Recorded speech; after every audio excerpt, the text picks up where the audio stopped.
Kepada yang terhormat manajemen Chelsea, tolong kalian jangan jual Chalobah. Pemain paling kalem, gak banyak cincong, gak banyak maunya, totalitas profesional dan selalu punya impact. Jadi jangan tolol, please. Jangan jual Chalobah di musim panas musim depan. Balik lagi bareng gue Nanda Sugiono, and we are back baby. 3 poin di tangan, gue gak peduli kita mau menang berapa, mau mainnya jelek apa bagus, mau skornya berapa, gak penting buat gue. Yang penting 3 poin kita balik lagi ke top 4. Kali ini gue bakal merating para pemain di matchday 22 tadi malam. Sebelum gue mulai, kalian bisa tekan tombol likes. Kita bakal mulai di rate the player. Kita mulai aja. Come on Blues.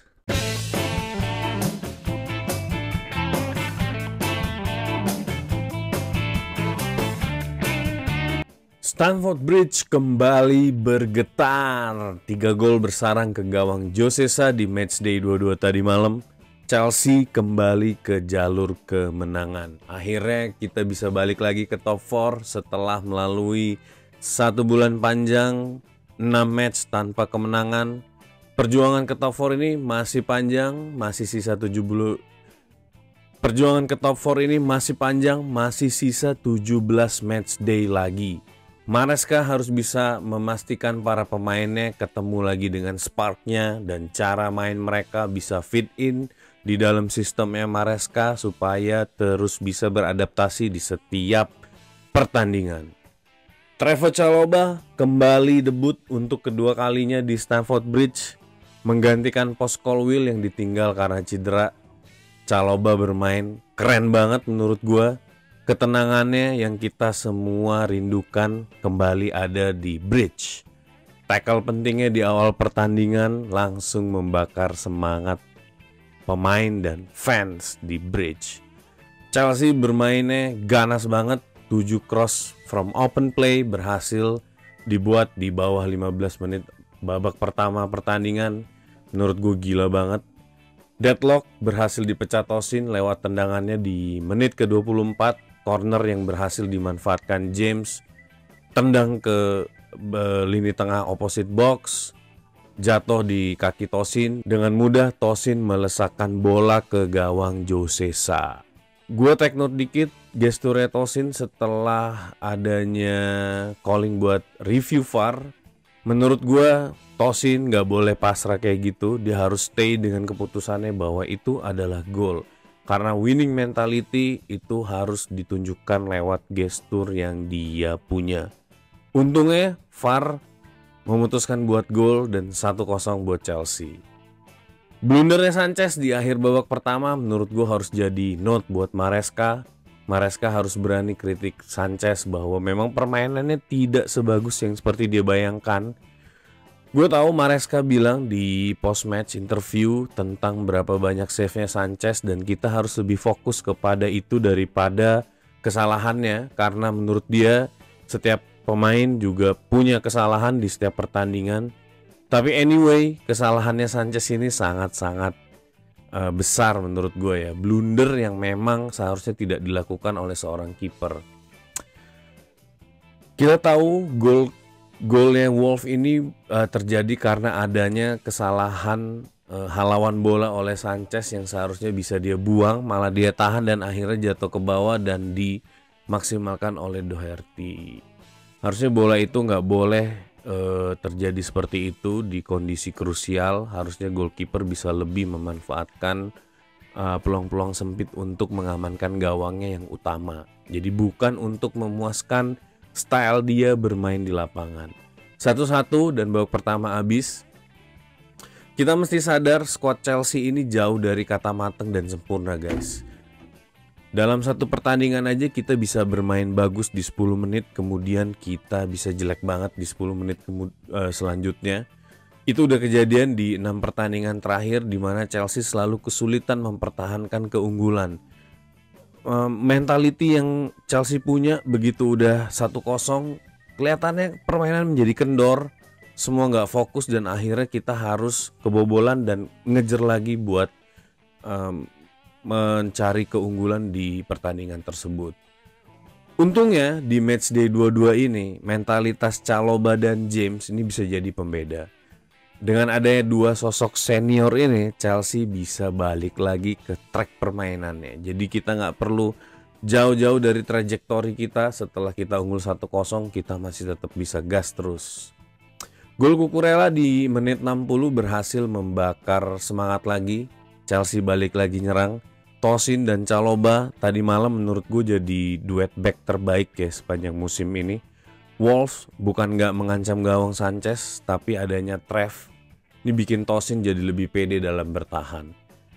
Duet defender ini berhasil bikin 17 ground duel won dan recovery sepanjang pertandingan. Gol kedua berhasil dilesakkan Cucurella di menit ke-60 setelah crossing Madueke berhasil di flick KDH dan jatuh di kaki Mark. Mark yang off balance berhasil bikin gol di sudut kiri gawangnya Josesa. Posisi ini menurut gue sangat sulit dan komposurnya Cucurella menurut gue nih cakep banget. Dan dia bisa memutuskan untuk ambil posisi yang jauh dari Josesa. 2-1 buat Chelsea. Penguasaan bola nih makin menjadi-jadi.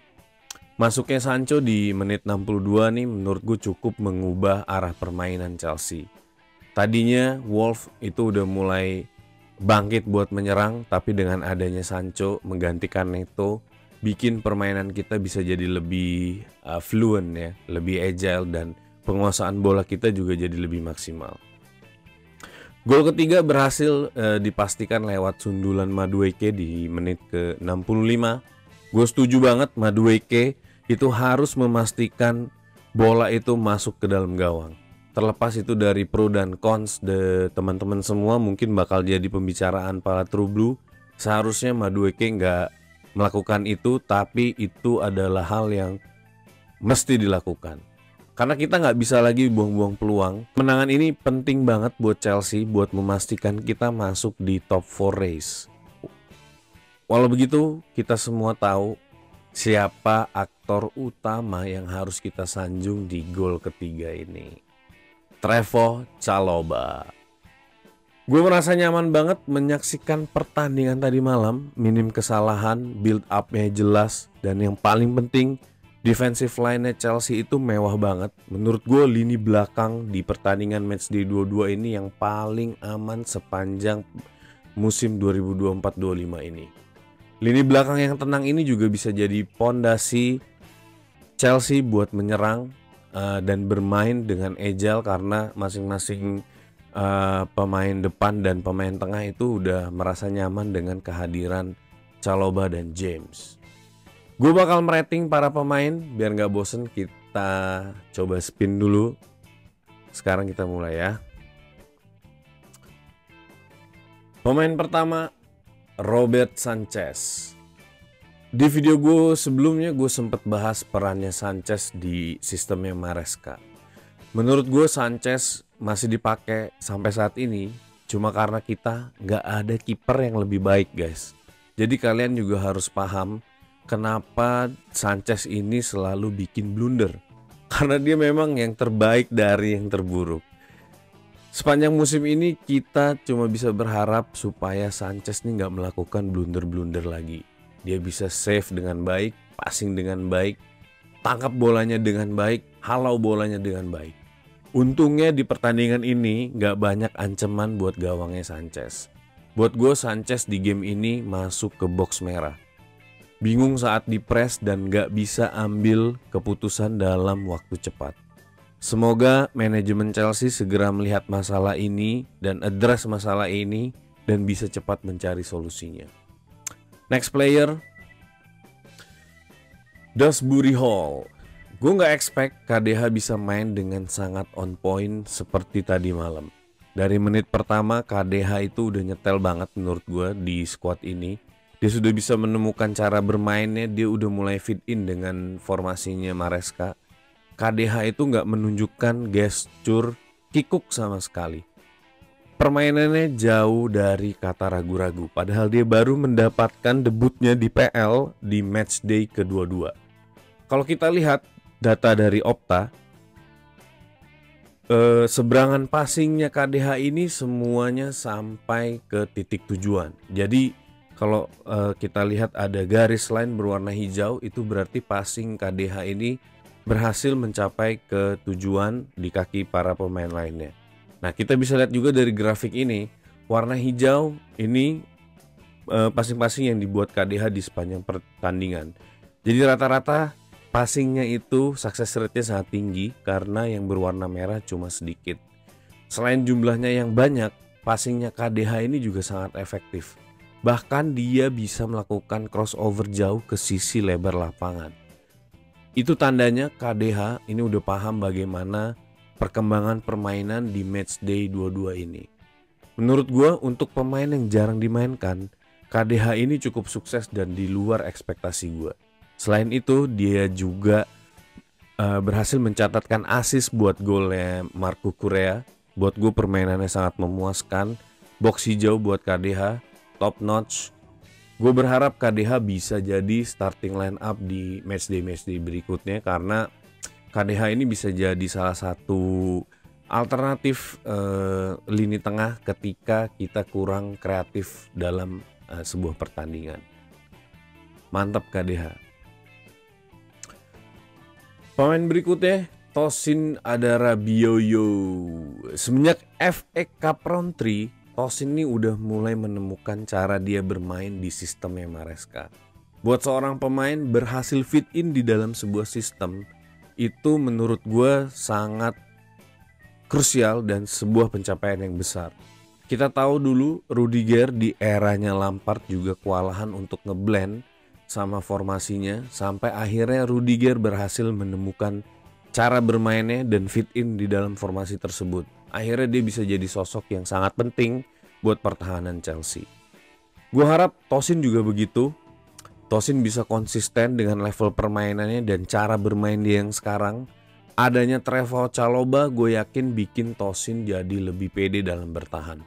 Kalau kita lihat grafiknya ini, Tosin sepanjang permainan berani maju ke depan, melakukan dribbling panjang dan mendistribusikan bola ke lini tengah. Adanya Trev dan Rice ini bikin lini pertahanan Chelsea memang jadi mewah banget. Di matchday 22 ini Tosin juga berhasil mencetak gol keempatnya buat Chelsea. Tosin buat gue masuk ke box hijau. Buat gue permainannya Tosin ini punya progres yang signifikan, punya impact yang besar dan pelan-pelan mulai kita lihat perbedaannya. Top Tosin, keren. Next player, Nicholas Jackson. Gue bingung kalau mau merating Jackson. Secara permainan memang Jackson ini udah mulai punya progres di matchday 22 ini, tapi fit in play-nya dia nggak kayak melawan Bournemouth. Dia nggak banyak turun ke bawah.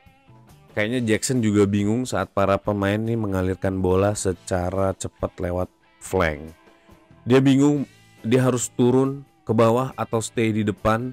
Pergerakannya juga nggak pernah on point di game ini. Saat lini serang directionnya adalah bermain high cross, Jackson tuh nggak pernah ada di posnya. Gerakannya lambat banget dan nggak ngerti cara main high cross. Mestinya dia punya tingkat adaptif yang tinggi di satu permainan. Kayaknya Jackson ini mulai harus bisa mengenal karakter pemain-pemain wingernya ya, apalagi ketika bermain high cross, karena memang setiap winger itu punya ciri khas masing-masing untuk mengalirkan bola ke opposite box. Ada winger yang suka bermain crossing tinggi, ada winger yang suka bermain crossing rendah, bola-bola pendek ataupun bola-bola panjang. Jadi menurut gue PR Jackson ini adalah mengerti cara bermain teman-temannya dan harus lebih cepat masuk ke opposite box. Jadi setiap keputusan yang dia buat itu bisa langsung dapat chemistry-nya. Selain itu, ini PR Jackson juga, dia harus bisa belajar cara nyundul guys. Karena menurut gue Jackson ini zero. Di permainan high cross ini kayak tadi malam dia punya 0 header. Berarti dia gak pernah nyundul sama sekali. Padahal jelas permainan kita di matchday 22 ini adalah crossing-crossing tinggi. Touch-nya juga sedikit banget walaupun dia berhasil membuka ruang ya. buat teman-temannya dan akhirnya menjadi pelanggaran yang bisa menjadi gol. Cuma gue nggak puas banget lihat striker kayak Jackson. Permainannya tadi malam tuh melihat dia kayak gue ngeliat Torres di Chelsea yang selalu kebingungan buat fit in dalam flow game pertandingan. Buat gue Jackson ini masuk ke box merah di matchday 22 ini. Sorry Jackson. Karena jujur gue agak ragu sebenarnya buat taruh Jackson di box merah karena impactnya ada, tapi buat seorang striker 7 game tanpa gol menurut gue udah keterlaluan. Gue mau minta pendapat kalian di kolom komen, silakan kalian kasih masukan sebenarnya Jackson ini masuk ke box mana sih ketika melawan Wolves. Oke, next. Ini kita punya pemain berikutnya Pedro Neto. Nggak beda jauh sama Jackson, Neto juga nggak punya impact di game ini. Permainannya juga terus menurun dan drastis banget. Kalau kita lihat pendistribusian bola Neto, semua warnanya merah, berarti gagal sampai tujuan. No shoot juga buat Neto, harusnya untuk penyerang yang punya insting menyerang tinggi kayak Neto, buat winger yang punya kemampuan cutting inside yang bagus banget kayak Neto. Dalam satu pertandingan no shoot on goal, padahal penguasaan bola kita tinggi banget dan positioning kita tinggi banget dan permainan lini tengah kita juga sangat menguasai. Winger yang punya kemampuan kayak Neto dengan no shoot on goal ini nggak bisa diterima guys. Harusnya dia bisa dengan nyaman menyerang karena lini tengah dan belakang kita tuh udah aman banget dan mewah banget. Gue nggak melihat lagi spark kayak Neto kayak waktu game kita melawan Arsenal ya, dimana dia bisa berhasil mencetak 1 gol dari cutting inside-nya yang bikin kita bermain draw. Gue udah pernah bilang juga di video-video sebelumnya kalau Neto ini nggak bisa menemukan fit in play-nya di dalam sistemnya Maresca ini. Dia cuma tinggal tunggu waktu untuk duduk di bench dan dia mungkin bakal hilang ya lama-lama ya. Jadi Neto harus segera improve, dia harus kasih lihat kita progres yang udah dia lakuin ya. Buat gue Neto di matchday 22 ini masuk ke box merah. Next player kita punya ini pemain yang gue suka banget, Marc Cucurella. Oh my god, buat gue Cucurella ini pemain Spanyol terbaik di Premier League. Sorry Fabregas, tapi dia ini pemain bertahan. Tapi di setiap game dia bisa menjelajahi seluruh lapangan dan gak kenal capek. Di setiap sisi lapangan dia bisa bikin touch yang impactful. Gak mudah menurut gue buat seorang pemain belakang nih bisa jadi kayak Cucurella. Neto ini mestinya bisa belajar banyak dari pergerakan Cucurella. Kalau bener dia stuck dengan permainannya, Neto ini bisa cukup berusaha untuk menjelajahi setiap sisi lapangan nih tanpa rasa takut. Neto mesti bisa bikin touch yang berguna kayak Cucurella. Bahkan di menit 77 Cucurella ini sempat digeser menjadi pemain tengah sampai akhir babak kedua. Dan apa yang terjadi? Kalau kita lihat di grafik ini, distribusi bola dari Cucurella di babak pertama versus grafik distribusi bola Cucurella di babak kedua. Kalau kita lihat dari babak pertama, Cucurella banyak bermain di sisi kiri lapangan, tapi di babak kedua dia bisa switching, mindsetnya langsung diubah, dia jadi pemain tengah dan dia bisa menjelajahi seluruh lapangan tengah ini dengan sangat baik. Passingnya semuanya berwarna hijau, berarti dia punya passing itu percentage rate passnya sangat tinggi dan dia bisa melihat permainannya ini mengarah kemana. Menurut gue nih skill yang luar biasa. Bahkan di babak kedua, Cucurella ini bisa terlibat open play dan punya shoot yang bisa jadi gol buat Chelsea. Benar-benar game changer dalam beberapa pertandingan terakhir ini. Menurut gue Cucurella ini udah levelnya udah beda. Buat gue Cucurella ini best left back in the world ya kalau sekarang. Kalian bisa mendebat gue di kolom komen, tapi itu yang gue lihat selama pertandingan dan setiap Cucurella main. Menurut gue sangat konsisten. Cuma 1 game menurut gue dia off, dan itu pun gak melakukan kesalahan fatal dan gak melakukan blunder. Dia benar-benar cuma off, mungkin karena faktor kelelahan Sisanya menurut gue dia top notch banget. Buat gue Kukurea masuk box hijau. Keren. Oke, berikutnya Cole Palmer, Cole Palmer, the Star Boy. Di pertandingan ini dia nggak se-impactful seperti biasanya. Tapi golden rules-nya Palmer ini tetap berjalan ya di Chelsea. Karena kita tahu Palmer ini sekarang udah kayak Hazard. Dia punya privilege. Setiap dia fit, dia pasti akan dimainkan. Kapanpun dia tersedia, posisi apapun pasti Palmer akan dimainkan. Karena memang sosoknya ini sangat sentral buat lini serang Chelsea. Bahkan ketika Maresca udah mengkonfirmasi bahwa dia tidak bisa ikut training karena ada cedera ringan, tapi tetap akhirnya dia bermain di matchday 22 ini. Dan nggak entah kenapa setiap keputusan yang diambil di pertandingan itu selalu benar.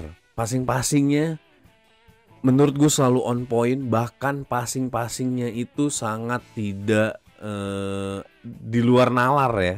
Jadi dia bisa passing melebar ke sisi jauh lapangan. Bahkan yang gue sendiri tuh merasa harusnya dia tidak melakukan itu dan chance kegagalannya gede. Tapi ternyata itu works guys. Touch-nya juga masih terbilang bagus untuk pemain yang masih dalam pemulihan cedera. Apalagi di babak pertama Palmer nih sempat mengalami kesakitan ya karena duel dengan salah satu pemain Wolves.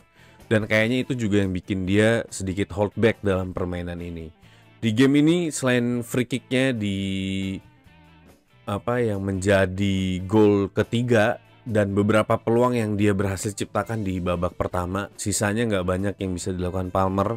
Tapi work rate-nya juga cukup tinggi menurut gue. Dia bisa menjelajahi lapangan, dia bisa ikut dalam duel-duel di lapangan tengah, dan dia juga bisa memberi passing-passing yang menurut gue masih on point ya. Jadi sebenarnya permainan Palmer ini nggak bisa dibilang jelek juga, cuma memang nggak se-impact kayak dia biasanya.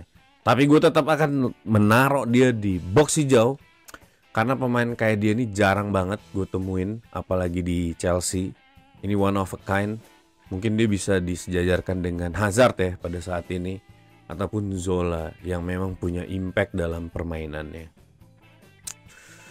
Next player, Noni Madueke, walaupun berhasil mencetak 1 gol dan hopefully dia bisa bangkit dan menemukan lagi level permainan tertingginya. Buat gue impactnya Madueke di game ini tuh nggak banyak sebenarnya ya, apalagi bermain high crossing kayak kemarin. Deliverynya Madueke ini ke opposite box menurut gue masih kurang banget dan harus banyak dibenahi karena banyak beberapa crossing yang nggak on point, bahkan miss jauh banget. Banyak juga passing-passing dia yang lepas dan positioningnya yang nggak firm. Beberapa kali sempat lepas dan jadi kesempatan buat counter attack kayak Wolves. Kalau kita lihat di grafik ini, box kotak ini mewakili passing di dalam open play Chelsea yang melibatkan Madueke. Dan warna merah berarti passing yang dia buat ini gagal atau nggak tepat sasaran. Di pertandingan ini kalau kalian lihat, ini banyak banget passing berwarna merah dari Madueke. Madueke dan Jackson ini kayaknya belum klik karena masing-masing masih belum paham apa yang harus dilakukan. Termasuk Madueke juga yang sering early delivered bola ke opposite box sehingga kosong, dan Jackson terlihat seakan-akan telat masuk ke opposite box, atau sebaliknya Jackson yang udah ada di opposite box dan Madueke yang belum melakukan passing sehingga terjadi offside. Menurut gue Jackson dan Madueke ini harus lebih banyak ngobrol ya, dan mereka harus bisa lebih sering berlatih untuk crossing dan sundulan supaya delivery ball ke opposite boxnya itu bisa maksimal dan bisa menjadi GA. Keputusan terbaik Madueke di pertandingan ini adalah menyelesaikan finishing goal di gol ketiga, karena buat gue itu keputusan yang harus dilakukan karena kita nggak bisa ambil resiko. Kita nggak bisa buang-buang kesempatan, apalagi kesempatan emas itu kalau sia-sia. Karena itu ada possibility buat mantul ke gawang, ke tiang gawang, atau bahkan bisa diselamatkan oleh Josesa atau pemain-pemain bertahannya Wolves. Karena itu menurut gue Madueke itu wajib dan harus menyelesaikan gol ketiga itu. Di pertandingan ini Madueke gue kasih box warna kuning. Karena esensinya dia sebagai winger tuh belum ke fulfill ya di matchday kedua-dua ini. Gue berharap di next match dia bisa memainkan lagi high crossing dan keluarin lagi permainan terbaik ya. Dia bisa melakukan cutting inside dan shoot kerasnya yang memang menjadi signature move-nya Madueke ya di dalam kotak penalti. Oke, next ada Reece James. Nih top banget menurut gue. Skipper kita ini bermain sangat fluent. Seakan dia gak pernah absen sepanjang musim ini walaupun dia cedera panjang. Permainannya menurut gue udah beda kelas. Bener-bener mewah. Level yang dia kasih itu sangat beda sama pemain-pemain lain. Touch-nya, passing-nya, dribblingnya, tacklingnya, ground winningnya, semuanya top class. Kita harus sadari juga bahwa James nih menurut gue gak mungkin bisa bermain sepanjang musim. Mungkin permainan terbaiknya itu dengan injury prone-nya sekarang maksimal mungkin di 2 bulan. Ada kemungkinan dia akan kembali cedera dan istirahat lagi. Entah sampai kapan kita bisa melihatnya lagi bermain. Tapi menurut gue sebagai fans Chelsea, kita harus bisa menikmati setiap momen di pertandingan yang dia mainkan. Apresiasi kita ke James di setiap momen yang dia berikan buat Chelsea. Apalagi waktu kita lihat dia diganti leadershipnya, wah gokil banget menurut gue. Dia bisa teriakin kata-kata itu, win this fucking match for me, ke Caicedo. Menurut gue itu adalah satu bentuk yang levelnya udah lebih dari ownership seorang pemain ya. Ini sosok skipper Chelsea yang udah hilang selama 3 tahun terakhir. Dan musim ini gue liat nih kental banget ada di James ya. Menurut gue James ini adalah jawaban buat lini belakang Chelsea, yang bikin lini belakang Chelsea itu bisa naik kelas. Box hijau buat James, 1 assist dan world class play yang dia tunjukin itu luar biasa. Bravo James. Oke, next player kita punya Caicedo. Mungkin ini bukan penampilan terbaik ya Caicedo, tapi perannya di match ini menurut gue vital banget. Komposurnya di lini tengah bikin para pemain nyaman dalam bertahan maupun menyerang. Passing-passingnya juga aman banget. Gak banyak melakukan passing yang beresiko. Tacklingnya juga, walaupun tacklingnya gak sesukses game-game sebelumnya, tapi peran Caicedo ini dalam recovery position luar biasa. Dia selalu berhasil memaksimalkan setiap peluang buat recovery. Setelah kehilangan bola karena Madueke ataupun Neto, dia berhasil buat cover serangan itu dan menghentikan counter attack-nya Wolf ya. Jadi recovery position rate-nya itu cukup tinggi di pertandingan ini. Walaupun bermain tanpa Enzo dan kelihatannya dia nggak seklik bermain dengan Enzo, tapi duet dia dengan KDH ini gue nggak bisa bilang jelek. Walaupun mereka masih bermain masing-masing ya, belum kelihatan padu. Cuma menurut gue permainannya itu maksimal banget masing-masing, baik itu KDH maupun Caicedo. Mereka berusaha semaksimal mungkin memainkan peran yang mereka dapatkan di pertandingan di match 22 ini ya. Permainan jangkar Caicedo tadi malam juga sangat on point menurut gue dan impactful. 100% berjalan sesuai rencana, gak banyak improvisasi, dan 100% safe. Box hijau buat Caicedo karena on point aja, nggak ada aneh-aneh, nggak ada improvisasi berlebihan, sangat-sangat gentle menurut gue ya.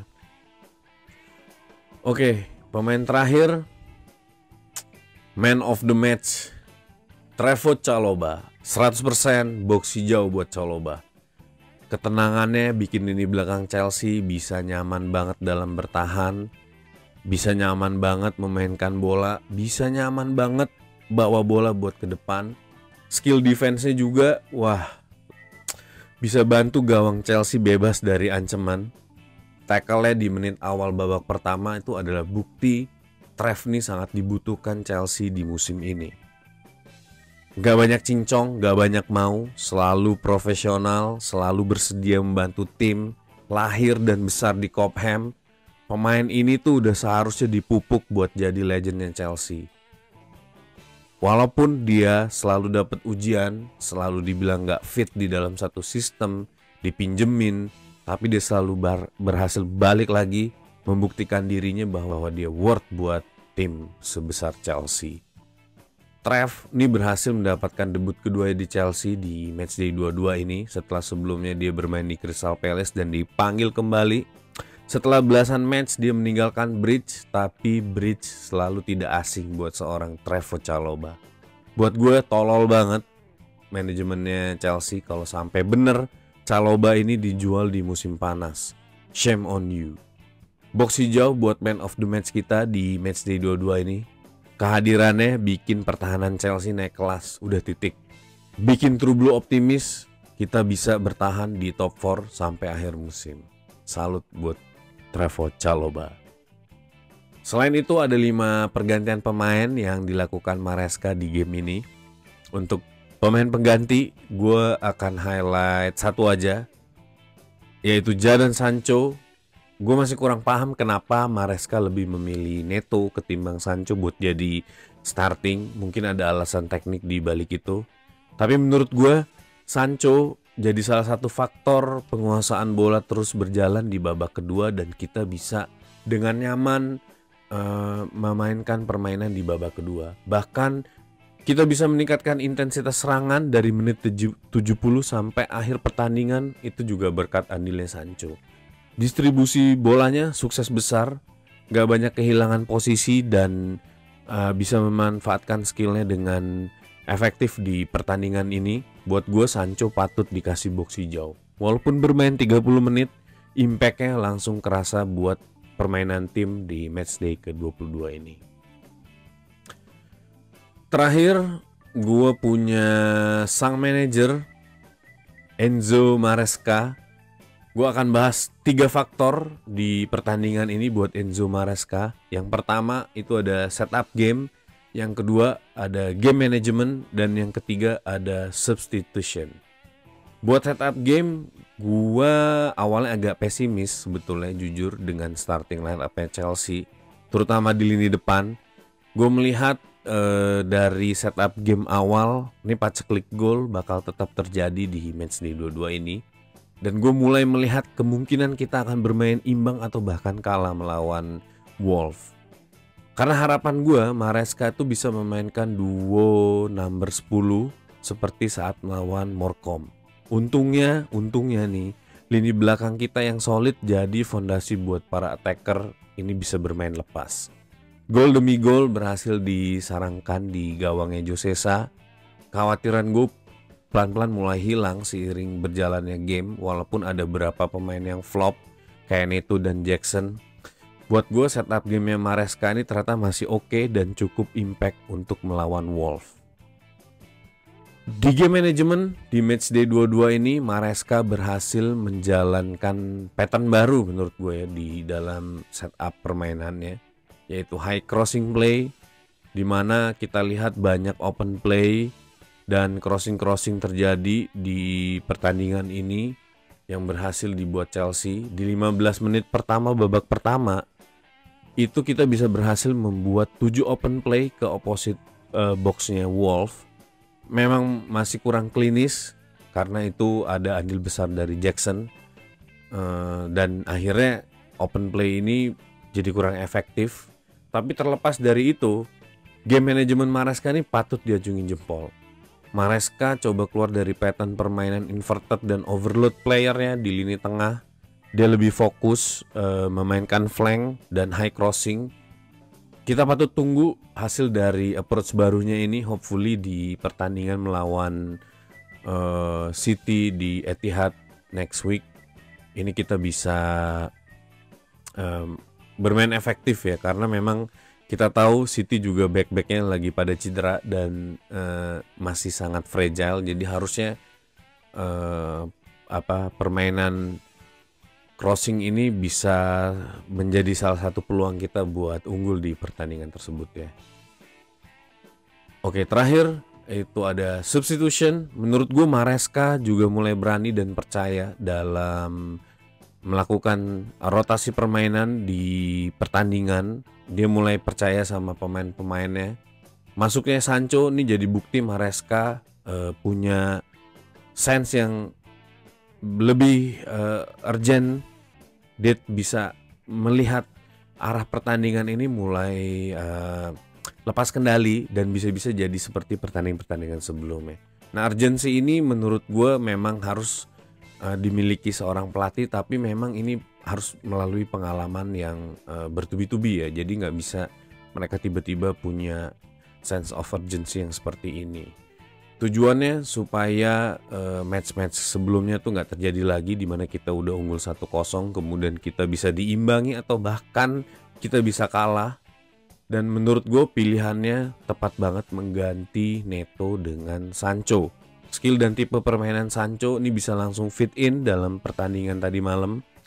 Pelan-pelan Chelsea mulai bisa menguasai lagi pertandingan. 5 pergantian secara total di game ini membuktikan Maresca gak bebel-bebel amat lah dalam mengembangkan Chelsea ya. Jadi gue happy karena selain memang pergantian ini dibutuhkan, pergantian pemain juga bisa meningkatkan moral tim, bikin tim jadi lebih percaya dengan pemain-pemain lainnya, dan mengikis ruang-ruang pembatas yang tercipta antar pemain nih selama musim ini berjalan. Karena di mindsetnya pemain udah mulai tercipta bahwa gue adalah pemain lapis 2, gue pemain superstar dan lain-lain. Dan dengan adanya rotasi pemain di pertengahan pertandingan ini harusnya mindset itu bisa dilebur ya, dan tim jadi lebih kompak. Buat gue Maresca di matchday 22 ini masuk di box hijau, jeli dalam membaca alur pertandingan dan matang dalam mempersiapkan squad. Bravo Maresca. Yap, that's it.